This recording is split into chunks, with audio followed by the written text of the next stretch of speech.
Give me a check and I fuck it up. Yeah. Give me a check and I fuck it up. Yeah. Give me a check and I fuck it up. Oh, it's yo. Johnny Five back on the reaction video, bro. We got JAYDAYOUNGAN versus Louisiana.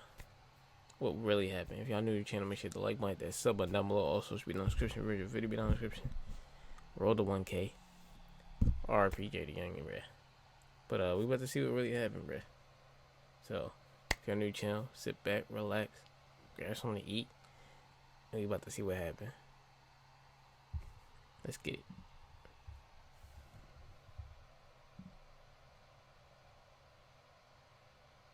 Welcome back to another episode of Swamp. And if y'all like these, me reacting to these, let me know down in the description or comments, not description. And I'll do some more Stories. For this episode, we cover a breaking story that everyone wants to know about. No one knows what's really going on and no one really wants to do the research. So that's where Swamp Stories comes in. But before we get into it, make sure to leave a like and subscribe if you're new. You can also follow the Instagram page as well. So let's get into it. In Louisiana, there are only two cities that people know about: New Orleans and Baton Rouge, both of which are not really that big, but for Louisiana standards, they're like New York. And by now, we all know that they're in the top 5 worst cities every year. Whether it was Cash Money, No Limit, Lil Wayne, Youngboy, Fredo, Boosie, and many more, Louisiana has had a huge presence in the culture. However, outside of New Orleans and Baton Rouge, there's not much going on. In fact, I'm pretty sure that nobody has ever paid attention to the rest of the state. And honestly, there's good reason for that, because outside of the two cities, there is absolutely nothing going on. And with all that being said, this story takes place in the middle of Nothingville, so let me break it down. The North Shore of Louisiana is located about an hour north of New Orleans, across the world's longest bridge. I'm not even kidding. In order to get to the North Shore, you have to cross a 24-mile bridge. That's how hard it is to get to this area. Well, once you finally touch land in the North Shore, all you see is trailer parks and probably some Reagan Bush 84 flags. But then you continue north about 30 minutes and end up in a small town called Bogalusa, Louisiana. The small town of 11,000 residents is known for, well, nothing. The average resident makes $19,000 a year, with Walmart being the biggest employer, and the average home sells for just $92,000. So it's safe to say that Bogalusa is far from being well off. And the only time that someone ever thinks of Bogalusa is when they're on their way to Mississippi. But just because the area is country does not mean that it can't get active. So in this video, I'm gonna break down all the madness on the That's crazy. Damn, I didn't even know that. For sure. And of course, how it all resulted in the recent news. But before we get into it, let me run the intro.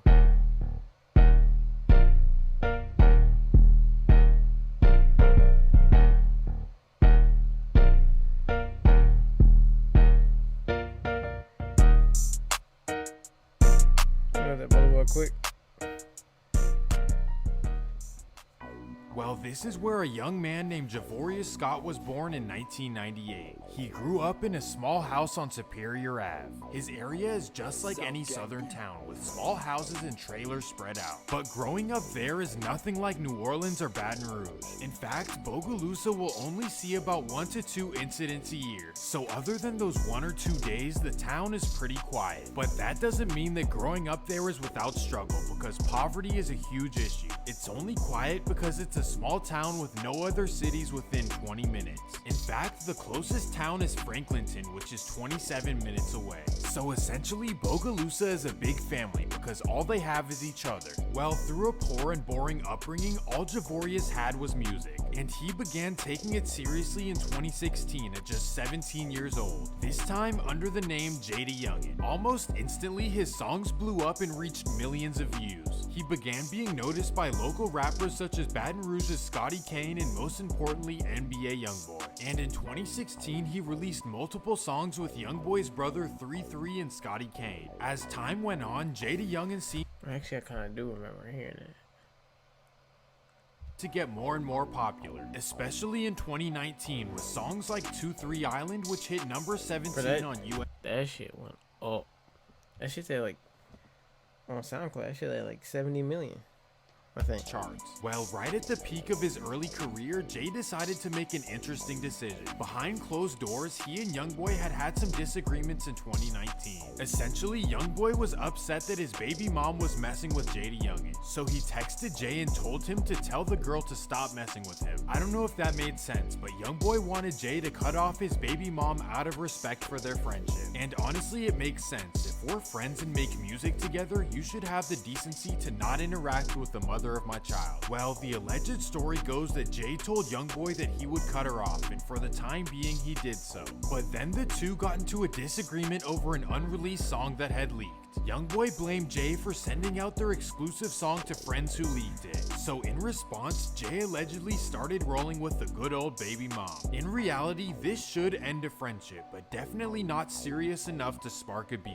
But when you're dealing with guys from North Baton Rouge, serious results can come from minor situations. A wrong look can be the last look you ever give someone. Trust me, these are not people you want to cross. Well, despite Youngboy being a feared character in Louisiana and Jay not so much, he made a bold decision to escalate everything. On April 9th, 2020, he dropped a song called 38K, clearly dissing Youngboy and I remember that.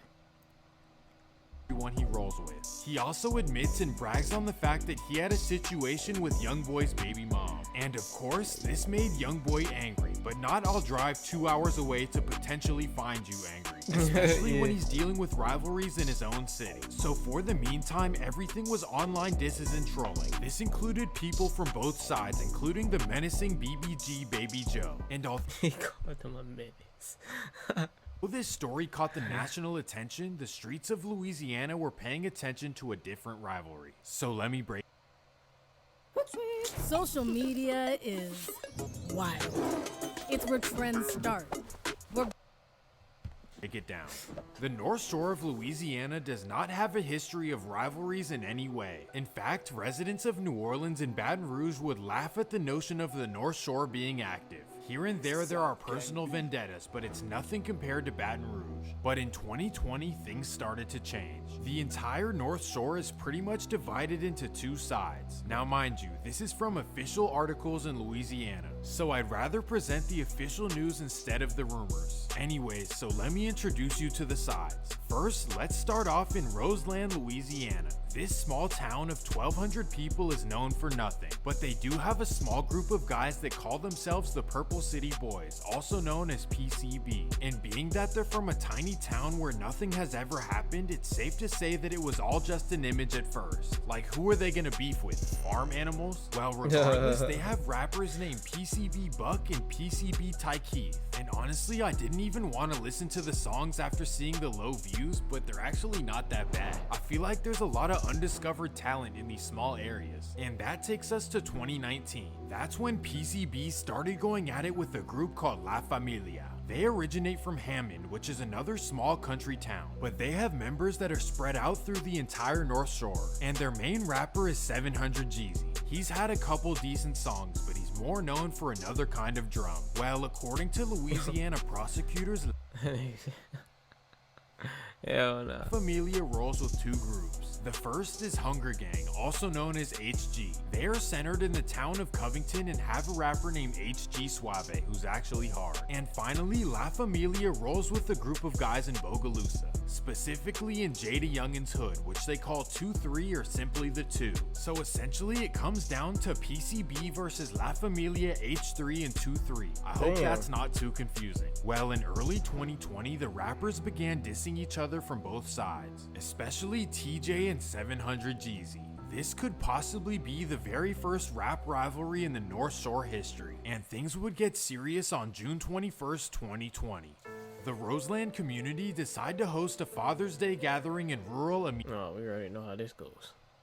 City, and there of course is all of PCB, but most importantly Ty Keith. Well, everyone is riding horses through the field, which is a Father's Day tradition. No, But little I did was they like- know La Familia is watching them the entire time, specifically 700 Jeezy, whose real name is Jaylon Mitchell. So 700 Jeezy waits for his best opportunity. At 3 p.m. everyone starts he riding singing. the horse? That's when Ty Keith starts walking to his car. That's when 700 Jeezy approaches. Instantly, someone speaks up because Jaylon Mitchell was now a wanted man. However, he would go on the run for 2 months, and in the meantime, PCB Buck would record a music video dedicated to Tyke. And the next day, 700 Jeezy would record a video as well. On August 6, 2020, prosecutors say that 700 Jeezy and JAYDAYOUNGAN recorded a music video together in Hammond. And after this, the two hung out for the entire weekend. And that takes us to August 8th, 2020. This nigga got the timestamps on lock. He must be getting it off wherever he getting his sources from. B decides to throw a large birthday bash in Roseland. At the birthday, friends and family ride horses around the field. But what? Bro, this is really in depth, bro. Cause I'm pretty sure a lot of people don't know nothing about this. Once again, 700 Jeezy is right there waiting. But this time, he runs out of patience and makes a wild decision. Unfortunately, Why he got brother from Baton Rouge did not make it. And right after this, 700 Jeezy drove out to Houston to hide out. And here is where things get interesting. Prosecutors claim that JAYDAYOUNGAN helped Jeezy leave the scene and eventually head to Texas. And in Louisiana, this is a serious crime. Well, in defense, Jay claimed that he knew nothing about what Jeezy had done and was just doing him a favor. Either way, Texas authorities would get Jeezy after a chase down I-10. And after his arrest, more would come, including 6 La Familia members and of course JAYDAYOUNGAN. He was formally charged with being an accessory to the events on August 8th. Authorities said that he's a part of La Familia and he rivals with PCB. And in Louisiana, they do not play. You will get a long sentence for minor things. Thankfully though, the evidence against Jay wasn't very strong and his defense team was well paid. So eventually his lawyer successfully had his charges reduced. However, he would be in jail for quite some time. And during this time, there were a few incidents back home. This includes the July 21st passing of a rival nicknamed 10, not to be confused with NBA 10. Well, finally on June 17th, 2022, Jay was released from Tangipahoa Parish. Here's how it worked out. Under an agreement, he paid $5,500 in fines and a 1-year supervised release. After a year of no music, fans were excited for some new songs. And instead of going back to Georgia, he had to stay in the parish due to the supervised release. And that takes us to July 27th, 2022. Jay is outside his That's why he couldn't leave, bruh.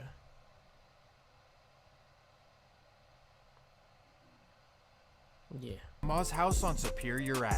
Just like any other day, he's outside with his friends and family showing off his blue Corvette. Well, after posting his location on social media, the rivals knew where to get him. 5:45 p.m. Jay is outside with his dad and younger brother, and that's when a car pulls up. Bam!